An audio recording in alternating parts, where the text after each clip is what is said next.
नमस्कार मित्रांनो, मी सुचेंद्र देशमुख आपल्या सर्वांचं वी अकॅडमीमध्ये स्वागत करतोय। आजच्या आपण डेली करंट ॲनालिसिस मध्ये आज खूप महत्त्वाच्या न्यूज बघणार आहोत। एन्व्हायरमेंटचं सेशन आज आहे, आज 25 जून तारीख आहे आणि 5 तारखेला जो एन्व्हायरमेंट डे झाला होता त्यानिमित्त आपलं सेशन झालं नाही, तर आपण 25 तारखेला एन्व्हायरमेंटचे काही न्यूज आजच्या सेशनमध्ये आहेत ते घेऊन आलेलो आहोत। ओके, स्ट्रॅटेजिकली इंटरनॅशनली सुद्धा हे न्यूज अत्यंत महत्त्वाचे आहेत आणि एन्व्हायरमेंटल दृष्ट्या ओके म्हणजे पर्यावरणीय दृष्ट्या सुद्धा ह्या न्यूज खूप महत्त्वाच्या आहेत। आपण एमपीएससी 2024-25 साठी ही जी सिरीज आहे 2025 मुख्यतः यासाठी अत्यंत महत्त्वाची आहे। त्यासोबतच यूपीएससी साठी आणि इतर सर्व स्पर्धा परीक्षांसाठी अत्यंत उपयुक्त अशी सिरीज आहे। यामध्ये आपण यूपीएससी आणि एमपीएससी साठी एक आन्सर फॉर्मॅट मध्ये जे आहे ते आपण करंट अफेअर घेत आहोत। त्यासोबतच इतर स्पर्धा परीक्षांसाठी सुद्धा याच्यामध्ये भरपूर तुम्हाला फॅक्ट जे आहे त्या करंट अफेअर मध्ये मिळणार आहेत आणि जे विद्यार्थी असं म्हणूयात किंवा जे व्यक्ती या स्पर्धा परीक्षांचा अभ्यास करत नाहीत त्यांच्यासाठी सुद्धा ही सिरीज अत्यंत महत्त्वपूर्ण आहे। कारण वेगवेगळ्या जागतिक विषयाच्या वेगवेगळ्या भारतामधील वेगवेगळ्या भागातील विषयांचा आपण इथे ह्याच्यामध्ये सिरीज मध्ये जो आहे तो अभ्यास करत असतो। त्यामुळे ही जी सिरीज आहे सर्व व्यक्तींसाठी अत्यंत महत्त्वाची आहे। आपण याच्यामध्ये the Hindu, Indian express, PIB असेल यासारखे इतर अनेक सोर्सेस मधून जे आहेत ते आपण न्यूज कलेक्ट करत आहेत। ओके, तर पहिली न्यूज बघूयात। पहिली न्यूज काय आहे? न्यूजच्या अगोदर सुद्धा एक महत्त्वाचा आपला एक लाईफ मोटिवेशन कोट असं म्हणूयात। काय आहे? Life begins at the end of your comfort zone. लक्षात घ्या काय म्हटलेलं आहे, life begin at the end of your comfort zone. आता आपण बघितलेलं तर प्रत्येक व्यक्ती हा आपल्या स्वतःच्या कम्फर्ट झोनमध्ये जगत असतो आणि जे व्यक्ती कम्फर्ट झोन तोडून बाहेर पडतात तेच सक्सेसफुल झालेले आपल्याला आपल्या ह्या जगामध्ये पाहायला मिळतात। कोणीही बघा, तुम्ही सुद्धा तुमच्या एखाद्या कम्फर्ट झोनमध्ये प्रत्येक व्यक्ती जो आहे तो जगत असतो आणि जेव्हा जेव्हा तो बाहेर पडतो तेव्हा त्याला नवीन जग दिसतं। आता स्पर्धा परीक्षा विद्यार्थ्यांचा जर प्रश्न इथे घ्यायचा झाला तर स्पर्धा परीक्षा विद्यार्थी जे आहेत ते सुद्धा एका कम्फर्ट झोनमध्ये जगत असतात। म्हणजे एखादा विद्यार्थी असतो तो 5 तास अभ्यास करतो, त्याला वाटतं की हा 5 तास अभ्यास मला सफिशियंट आहे, पण तो जी एक्झाम आहे तो थोड्याशा मार्कांनी दरवर्षी कुठेतरी त्याची प्रिलिम जी आहे ती होऊन जाते 5 किंवा 7 मार्कांनी। ओके, तो जेव्हा 7, 8 ते 9 तास अभ्यास करायला लागतो तेव्हा तो त्याचा कम्फर्ट झोन तोडतो आणि तो जास्त मेहनत करायला लागतो, तेव्हा त्याची परीक्षा ही सुद्धा त्याला तो क्वालिफाय करू शकतो। म्हणजे एक छोटंसं एक्झाम्पल दिलं विद्यार्थ्यांचं की जे एक बेसिक एक्झाम्पल आहे। म्हणजे तुम्ही काय करताय तर तुमच्या कम्फर्ट झोन तोडून तुम्ही अभ्यास करताय। बऱ्याच जणांना सकाळी उठायची सवय नसते, पण सकाळी उठून ते विद्यार्थी अभ्यास करतात किंवा एखादा परीक्षा असेल किंवा एखाद्या शाळेतला विद्यार्थी, कॉलेजमधला विद्यार्थी किंवा स्पर्धा परीक्षेमधला विद्यार्थी सकाळी उठून अभ्यास करतो, त्याला इतरांपेक्षा सुद्धा तिथे जास्त वेळचं जे आहे तिथं त्या सकाळच्या 2 ते 3 तासाचा जो स्लॉट आहे त्याला मिळतो। याच्यामुळे त्याची जी मेहनत आहे इतरांपेक्षा सुद्धा ही तो जास्त मेहनत करतो, कारण त्याच्याकडे वेळ जी आहे ती जास्त त्याला मिळत आहे। ओके, मग हा त्यांनी काय केलं की त्याचा जो कम्फर्ट झोन होता, जो कधी 6 ला उठत नव्हता पण तो 4 ला उठून अभ्यास करायला लागला किंवा 7 वाजता उठत नव्हता, तो सकाळी 4 ते 7 मध्ये 3 तास अभ्यास करायला लागला। मग यांनी काय केलं, त्याचा कम्फर्ट झोन तोडलेला आहे। अशा प्रकारेच आपण सुद्धा आपण कुठल्या कम्फर्ट झोन मध्ये आपण अडकलेलो आहे ते आपण ओळखायला पाहिजे स्वतः आणि हा कम्फर्ट झोन तोडून आपण याच्या बाहेर पडलं पाहिजे, तरच आपण आपल्या जीवनामध्ये जे आहे ते प्रगती करू शकणार आहोत। ओके, आजचा कोट बघितलेला आहे। आता यानंतर सर्वात महत्त्वाची द हिंदू मध्ये 25 तारखेला आलेली न्यूज आहे। काय बोललेलं आहे, create the space for governance with a green heart. परत बघूयात, create the space for governance with a green heart. आता हे काय आहे? हिरवं हृदय काय म्हटलेलं आहे? गव्हर्नर म्हणजे काय म्हटलेलं आहे नेमकं गव्हर्नन्सला? तर लक्षात घ्या, ही जी न्यूज आहे, a conscious focus on the green policies is crucial as a environmental issue in India, impact on the survival and the health of millions. म्हणजे गव्हर्नमेंटला उद्देशून हे आर्टिकल आलेलं आहे की जे गव्हर्नन्स आहे त्या गव्हर्नन्सनं गव्हर्नमेंटनी अशा पद्धतीचं तिथे आपण गव्हर्नन्स केलं पाहिजे, की लोकप्रशासन केलं पाहिजे, ज्याने काय होईल तर ग्रीन जी हर्ट आहे म्हणजे भारताचा जो हिरवा आपण हृदय म्हणूयात त्याला चालना मिळेल। आता भारतामध्ये बघितलं तर सर्वात जास्त महत्त्वाची जी संपदा आहे ती हिमालयामध्ये आहे, वेस्टर्न घाट आहेत, ईस्टर्न घाट आहेत। ओके, साऊथमधला बराचसा प्रदेश आहे ज्या दोन्ही घाटाच्या दरम्यान येणारा, इथे ही भारताची जी आहे ग्रीन हर्ट आहे. ओके, हिमालयाच्या बाबतीत बघायला गेलं ही जी न्यूज आहे ते हिंदूमध्ये आलेली आहे आणि ग्रीन ह्याच्यावरती जे आहे ते मिलियन्स ऑफ द लोकांचे लाईफ जे आहेत ते अवलंबून आहेत. आपण बघू शकतो की आपण जर सिटीमध्ये गेलो किंवा मेट्रोपॉलिटन सिटीमध्ये गेलो तर किती मोठ्या प्रमाणावर जे आहे ते प्रदूषण होताना आपल्याला दिसतं. त्याचप्रमाणे भारताचा सुद्धा काही अग्रगण्य देशांच्या यादीत प्रदूषणाच्या बाबतीत नंबरला म्हणजे त्याचा क्रमांक येतो. ओके, एक गोष्ट माहिती असेल तुम्हाला किंवा नसेल, लक्षात घेता अमेरिकेचे जे डिप्लोमॅट्स आहेत, ओके, त्यांना भारतात राहण्यासाठी त्यांना एक्स्ट्रा पैसे देतात. कशामुळे देतात? कारण भारत ही पोल्युटेड सिटी आहे आणि ह्या म्हणजे पोल्युटेड कंट्री आहे आणि ह्या कंट्रीमध्ये दिल्लीसारख्या, पुण्यासारख्या, मुंबईसारख्या ठिकाणी यांना राहण्यासाठी या डिप्लोमॅट्सला ते गव्हर्नमेंट एक्स्ट्रा पैसे देतं. कारण का? इथे खूप सारं पोल्युशन आहे म्हणून. ओके, हा बऱ्याच जणांना फॅक्ट माहिती नसेल. मला प्रत्यक्ष एका डिप्लोमॅटनी जे आहे, अमेरिकन डिप्लोमॅट जी आहे त्यांनी मला हा फॅक्ट सांगितलेला आहे की अमेरिकन गव्हर्नमेंट आम्हाला जी आहे ते सॅलरी जे आहे ते जवळपास 1.5 पट त्या सॅलरीच्या ही सॅलरी फक्त या पोल्युटेड एरियामध्ये राहण्यासाठी देत आहे. ओके, असो ठीक आहे. हे बघितलेलं आपण न्यूज द हिंदूमध्ये आलेली होती. पर्यावरण आणि जैवविविधता मुख्य पेपर 3 मध्ये संरक्षण, पर्यावरण आणि प्रदूषण आणि ऱ्हास आपण कनेक्ट करू शकतो. बातम्यांमध्ये का आलेली आहे? कारण जे आहे सरकार आणि लोकसभेसाठी नवीन कार्यकाल सुरू होत असताना त्यांना पर्यावरण विषयक चिंतांना प्राधान्य दिले पाहिजे. ओके, नवीन कार्यकाल जो 3.0 मोदी सरकार आलेला आहे त्यांनी पर्यावरणावरती अत्यंत आवश्यक किंवा अत्यंत प्रायोरिटीने जे आहे ते लक्ष दिलं पाहिजे. मग या अगोदर दिलं होतं का? तर याच्या अगोदर सुद्धा जे गव्हर्नमेंट होतं, मोदी गव्हर्नमेंट होतं, यांनी थोडंसं कमी लक्ष दिलं होतं. ओके, असं म्हटलं गेलेलं आहे. कोणत्याही सरकारने, पण या अगोदरच्या इतर जे सरकार आले त्यांनी सुद्धा पर्यावरणाला खऱ्या अर्थाने प्राधान्य दिलेले नाही आणि शेवटच्या सरकारने विकासावर लक्ष केंद्रित करून सक्रियपणे त्याचे नुकसान केलेले आहे असं इथं प्रत्यक्ष म्हटलेलं आहे. यासोबतच सध्याची हिमालयन राज्य जी आहेत ती हिमालयन प्रदेश जे आहे म्हणजे हिमालयन जी रांग आहे आपण पाहतोय ती जी आहे लडाख, जम्मू काश्मीर, हिमाचल प्रदेश, उत्तराखंड, सिक्कीम, पश्चिम बंगाल, मणिपूर, त्रिपुरा, आसाम, अरुणाचल प्रदेश, मेघालय, मिझोरम, नागालँड यासह 13 भारतीय राज्य आणि केंद्रशासित प्रदेशामध्ये जो आहे तो हा हिमालयाचा परिसर जो आहे तो पसरलेला आहे. आणि या हिमालय आपल्याला माहिती आहे की हिमालय सुद्धा आपण बघतोय की वितळत आहे असं म्हणतात किंवा हिमालयामध्ये सुद्धा जे ग्लॅशियर्स आहेत ते वितळत आहेत.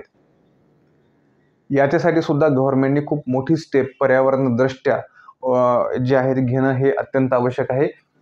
यासोबतच पर्यावरणीय प्रशासनावरील राजकीय इच्छाशक्तीचा अभावाशी संबंधित काही समस्या आहेत. सॉरी. आता हवामान बदल कमी करणे आणि अनुकूल याकडे दुर्लक्ष झालेलं आहे. ओके, पर्यावरणीय समस्या काय आहेत, प्रशासन कशाकडे दुर्लक्ष करते हे बघायचं आपल्याला. हवामान बदल कमी करणे आणि अनुकूल याकडे दुर्लक्ष झालेलं आहे. कार्बन उत्सर्जन कमी करण्यासाठी आणि हवामानातील लवचिकता निर्माण करण्यासाठी अपर्याप्त गर्दी आणि अन्न सुरक्षा आणि आपत्ती सज्जता यासारख्या हवामान बदलांच्या उपायांच्या पैलूवरती लक्ष देण्यात या गव्हर्नमेंटला अपयश आलेलं आहे असं म्हटलेलं आहे. यासोबतच वन संरक्षणाचा ऱ्हास सुद्धा खूप मोठ्या प्रमाणात झालेला आहे कारण वेगवेगळे जे डेव्हलपमेंटल प्रोजेक्ट्स आहेत, रोड्स आहेत पाहायला मिळत आहे. यासोबतच बिघडणारे शहरी वातावरण, प्रमुख शहरांमध्ये तीव्र वायू प्रदूषण आणि पाण्याखाली म्हणजे पाण्याची जी टंचाई आहे त्याचा सुद्धा मोठा प्रश्न आहे. आणि शहरी वातावरण जे आहे ते जास्त पोल्युटेड सिटी झाल्यामुळे शहरी वातावरण बिघडत आहे. त्याचा परिणाम जे आहे तिथल्या अनेक हजारो लाखो लोकांच्या आरोग्यावरती हा परिणाम होत आहे. आणि त्यासोबतच हिमालयातील पर्वत रांगांचा सुद्धा इथे ऱ्हास होत आहे. जलद हिमनदी वितळणे म्हणजे ग्लॅशियर वितळत आहेत, हिमनद्या वितळत आहेत. त्यासोबतच या बदललेल्या हवामान पद्धतीमुळे पाणी आणि अन्न सुरक्षा धोक्यात आलेली आहे. स्थानिक पर्यावरणीय निषेध आणि चिंतेवरती सरकारचे निष्क्रियता धोरण आणि तळागाळातील गरजा यांच्यातील डिस्कनेक्ट जो आहे तो हायलाईट करतो. म्हणजे इथे बघितलेलं आहे की गव्हर्नमेंट जे आहे तेवढा फोकस देऊन ह्या गोष्टी करत नाहीत. आपण कुठल्या बघितलेलं आहे तर हवामान बदल कमी करणे आणि अनुकूलता याकडे दुर्लक्ष गव्हर्नमेंटने केलेलं आहे. वन संरक्षणाचा डेव्हलपमेंटच्या नावाखाली इथे ऱ्हास चाललेला आहे. यासोबत बिघडणारे शहरी वातावरण म्हणजे अत्यंत प्रचंड पोल्युशन जे आहे ते शहरी भागामध्ये झालेलं आहे. यासोबतच हिमालयातील पर्यावरणाचा ऱ्हास सुद्धा आहे. या ग्लोबल वॉर्मिंगमुळे किंवा हे पोल्युशन जास्त प्रमाणात झाल्यामुळे इथे होत आहे. यासोबतच अप्रभावी पर्यावरणीय प्रभाव मूल्यांकन जे म्हणजे याचा आपण इंग्लिशमध्ये म्हणतो की environmental impact assessment. Okay, environmental impact assessment म्हणजे काय, तर कुठलीही डेव्हलपमेंट करताना त्या एन्व्हायरमेंटला किती हार्म होईल, ओके, म्हणजे पर्यावरणाला त्या तिथल्या स्पेसिफिक जागेच्या पर्यावरणाला किती म्हणजे हानी होईल हे गृहीत धरून किंवा ही हानी टाळून इथे डेव्हलपमेंट करणे याला एन्व्हायरमेंटल इम्पॅक्ट असेसमेंट असं म्हणतात. ओके, म्हणजे एन्व्हायरमेंटल काय करणे आपल्याला, तर प्रभावाचं मूल्यांकन करणे, किती प्रभाव होतो त्याचं मूल्यांकन करणे, आणि हे एन्व्हायरमेंटल इम्पॅक्ट असेसमेंट आहे. भारतामध्ये अनेक मोठमोठ्या प्रोजेक्टच्या ज्या डेव्हलपमेंटल प्रोजेक्ट्स आहेत जे एन्व्हायरमेंटल इम्पॅक्ट करतात, ह्या वेळेला हे एन्व्हायरमेंटल इम्पॅक्ट असेसमेंट आहे ते खूप ठिकाणी केलं जात नाही. ओके, यासोबत केवळ औपचारिकपर्यंत म्हणजे हे थोडक्यात औपचारिक जे आहे EIA जे आहे ते आतापर्यंत राहिलेलं आहे. एन्व्हायरमेंटल इम्पॅक्ट असेसमेंट नियमांचे सौम्यता आणि अर्थपूर्ण भागधारकांच्या सहभागाचा अभाव, ओके, आणि त्यासोबतच पर्यावरणाचे जे प्रश्न आहेत त्या प्रश्नांची तडजोड करणे हे याच्यामध्ये अवलंबून आहे. त्यासोबतच त्याचा निष्कर्ष काय करतील आपल्याला बघितलेलं की पर्यावरणामध्ये कशा पद्धतीने हानी होत आहे आणि याचा इम्पॅक्ट जो आहे तो ह्या भारताच्या पर्यावरणावर किती मोठ्या पद्धतीने होत आहे. त्यासोबत निष्कर्ष काय म्हणता येईल, शाश्वत विकास उद्दिष्ट 13, ओके, सस्टेनेबल डेव्हलपमेंट गोल 13 काय म्हणते, हवामान क्रांती बद्दल 13 सांगितलेलं आहे. साध्य करण्यासाठी भारताने पर्यावरणीय प्रशासन वाढवलेले पाहिजे. भारताच्या गव्हर्नमेंटनी काय केलं पाहिजे, तर पर्यावरणाकडे लक्ष दिलं पाहिजे. पर्यावरणीय गव्हर्नन्स जे आहे, एन्व्हायरमेंटल गव्हर्नन्स हे वाढवलं पाहिजे. हवामानातील लवचिकतेला प्राधान्य दिले पाहिजे आणि भारतीय हिमालयातील प्रदेश आणि तेथील पर्यावरणाचे संरक्षण करण्यासाठी मजबूत संरक्षण धोरणे इथे लागू केली पाहिजेत असं इथे आपण म्हणू शकतो. ओके, याच्यानंतर जी दुसरी न्यूज आहे एन्व्हायरमेंटल संदर्भामध्ये आहे आणि ही सुद्धा द हिंदू या न्यूजपेपरमध्ये आलेली आहे. आता ही न्यूज आहे the great Nicobar project. Andaman Nicobar तुम्ही ऐकलं असेलच, त्याच्यामध्ये द ग्रेट निकोबार आहे. त्याच्यावर नेमका कुठला प्रोजेक्ट आहे, न्यूज काय सांगते बघूयात आपण. What is the great Nicobar? Site of Niti Aayog's mega project. Niti Aayog जे थिंक टँक आहे भारताचं नीति आयोग, या नीति आयोगचा मेगा प्रोजेक्ट कुठला आहे जो ग्रेट निकोबार मध्ये आहे. ओके, एक्सप्लेन केलेलं आहे हिंदूमध्ये. आजचं हे जे आहे एडिटोरियल आहे 25 जूनचं, हे हिंदूमध्ये आलेलं. काय, what is the great Nicobar site for Niti Aayog's mega project explained. आता नेमकं काय आहे बघूयात. हा भारत आपल्याला दिसतो आणि या भारताच्या जर तुम्ही पूर्वेला गेलं, आग्नेयला गेलं, तर इथे हा जो बेटांचा समूह दिसतो तुम्हाला, ओके, याला काय म्हणतात, हे अंदमान आणि निकोबार आयसलँड म्हणतात. हे जे आहे ते भारताचे बेटे आहेत. ओके, आणि हा जो आहे तुम्हाला इंडोनेशिया दिसतो आणि हा जो आहे इथे तुम्ही सिंगापूर बघू शकता, इथे सिंगापूर आहे. ओके, आणि ही जी मलक्का स्ट्रेट आहे, ही जी मधून जाणारी आहे, लक्षात घ्या. आता हा चायना आहे. ओके, चायनाचा मोस्ट ऑफ द ट्रेड जो आहे हा आपल्या हिंद महासागराद्वारे ह्या मलक्का स्ट्रेट मधून जो आहे तो ह्या साऊथ चायना सी आहे, या साऊथ चायना सी मार्गे जो आहे तो चायनामध्ये जाऊन मिळतो. म्हणजे मोस्ट ऑफ द चायनाचा ट्रेड हा या मलक्का समुद्रधुनीमधून असा होतो. आणि ही समुद्रधुनी अत्यंत महत्त्वपूर्ण आहे. कशासाठी, तर व्यापारासाठी चायनामध्ये.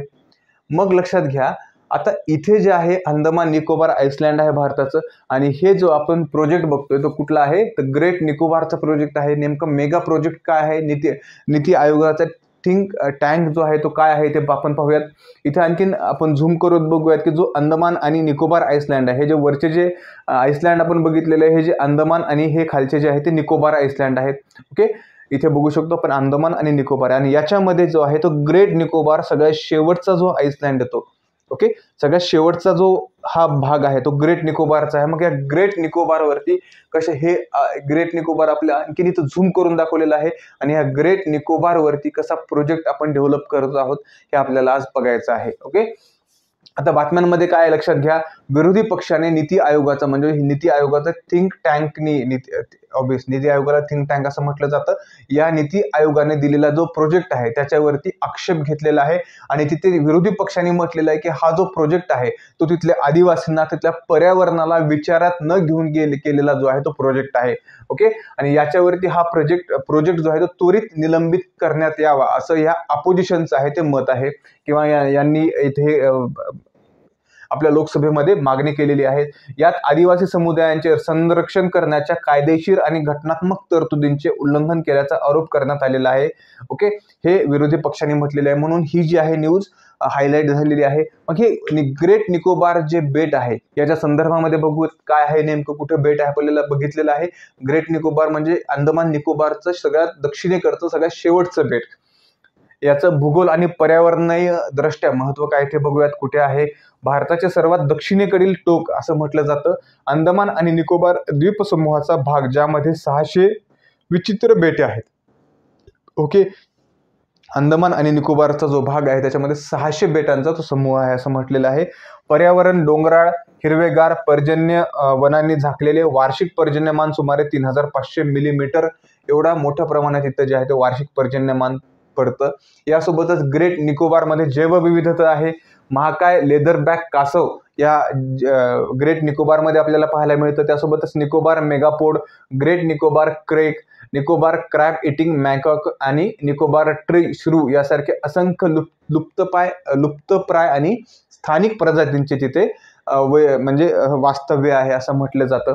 क्षेत्रफळ किती आहे, समुद्र किनाऱ्यालगत खारफुटी आणि पांडन जंगलासह 910 चौरस किलोमीटर जे आहे याचं क्षेत्रफळ आहे. त्यासोबतच आदिवासी समुदाय जे आहेत ग्रेट निकोबारवरती राहणारे, याच्यामध्ये शॅम्पेन हे महत्त्वाचे आहेत. शॅम्पेन जमाती आहेत.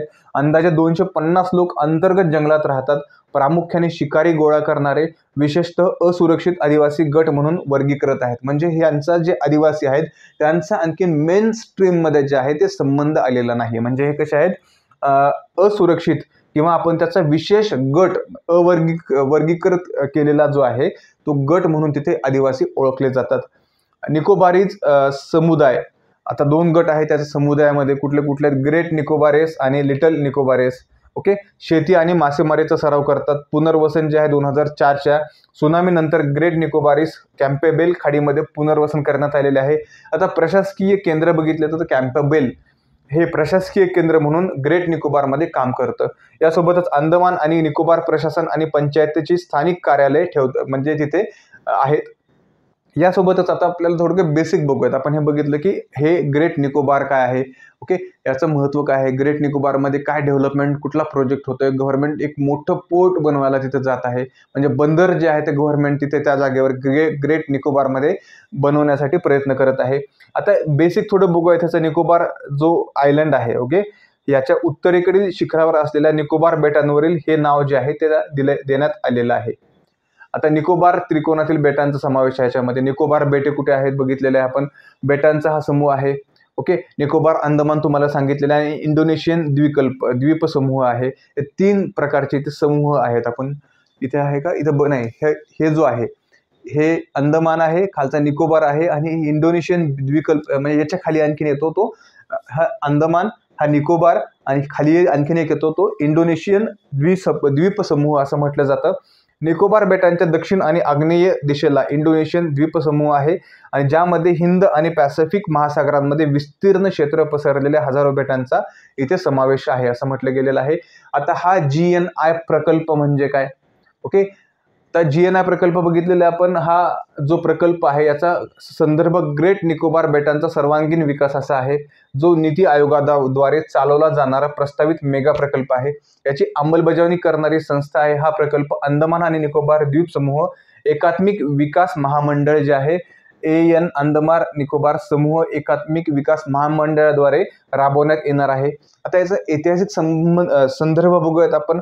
तर ग्रेट निकोबारमधील बंदरासाठी विकसित योजना 1970च्या दशकातील आहेत, ज्याचा उद्देश जो आहे मलक्का समुद्रधुनीजवळील त्याच्या मोक्याच्या स्थानाचा लाभ घेण्याचा उद्देश आहे. लक्षात घ्या, जी मलक्का स्ट्रेट आहे आपण इथे बघू शकतो, ही जी मलक्का स्ट्रेट आहे या मलक्का स्ट्रेटच्या जवळच हा जो आहे बेट आहे, म्हणजे ह्या रूटवरून जे व्यापार होतो समुद्र मार्गाने याला इथून जावं लागतं.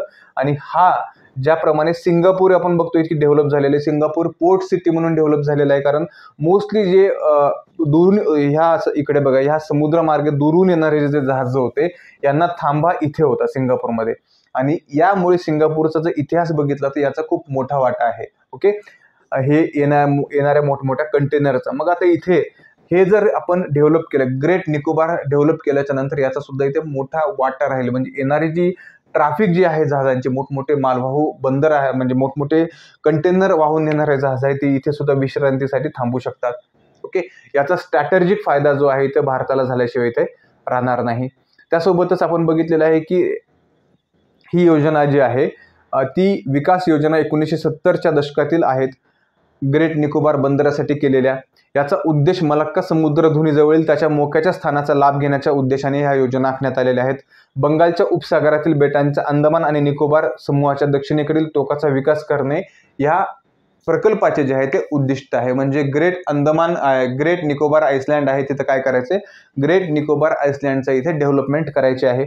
यासोबतच ट्रान्सशिपमेंट पोर्ट म्हणजे आहे दुहेरी वापर लष्करी किंवा नागरी आंतरराष्ट्रीय विमानतळ पॉवर प्लांट जो आहे तो टाकायचा आहे. गॅस आणि सौर आधारित हा पॉवर प्लांट असणार आहे. यासोबतच 160 चौरस किलोमीटरपेक्षा जास्त जमिनीवरील 30 वर्षाच्या कालावधीतील एक टाउनशिप तिथे डेव्हलप करायची आहे, ज्यापैकी 130 चौरस किलोमीटर प्राथमिक हे जंगल आहे. ओके, म्हणजे थोडक्यात इथे डेव्हलपमेंट करायची, त्या जंगलांचा सुद्धा इथे थोडक्यात आपल्याला हे जंगल सुद्धा कापावं लागणार आहे. यासाठी अपोजिशन जे आहे इथे आदिवासी आणि या जंगलासाठी जे आहे त्यांनी हा मुद्दा संसदेत उचललेला आहे. प्रकल्पाचे वैशिष्ट्य बघितलं गेलं तर इथं पूर्वेचे ट्रान्सशिपमेंट हब प्रस्तावित बंदर जो आहे तो ग्रेट निकोबारला कार्गो ट्रान्सशिपमेंटमध्ये एक प्रमुख खेळाडू बनून प्रादेशिक आणि जागतिक सागरी अर्थव्यवस्थेत सहभागी होण्यास अनुमती दिली असं म्हटलेलं आहे. नौदल नियंत्रण, हे बंदर भारतीय नौदलाद्वारे नियंत्रित केले जाईल, तर विमानतळावर दुहेरी लष्करी नागरी कार्य असतील आणि ते पर्यटनालाही पुरेल. म्हणजे पर्यटन आणि त्यासोबतच हे जे बंदर म्हणून सुद्धा विकसित होईल आणि तिथे पर्यटनाला चालना देण्यासाठी वेगवेगळ्या प्रकल्पाचा सुद्धा याच्यामध्ये समावेश आहे.